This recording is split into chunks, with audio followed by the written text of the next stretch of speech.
ನಾವು ನಿಜತ್ವವನ್ನು ನಂಬ್ತಾ ಇದೀವಿ ಅಂದ್ರೆ ಅದು ನಮ್ಮ ಆತ್ಮ ಅಲ್ಲ.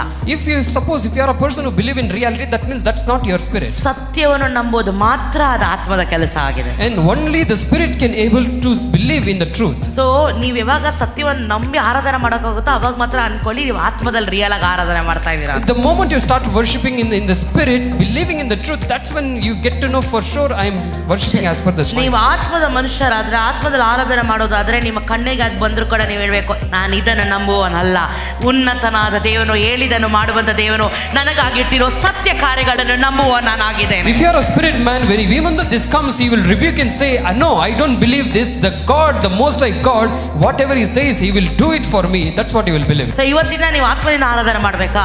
And if from today, do you want to worship as per the spirit? Start believing in the truth which has been prepared and kept for you. ನಿಮಗಾಗಿ ಸಿದ್ಧಪಡಿಸಿ ಇಟ್ಟಿರುವ ಸತ್ಯವನ್ನ ನಂಬಲು ಪ್ರಾರಂಭಿಸಿ. Amen.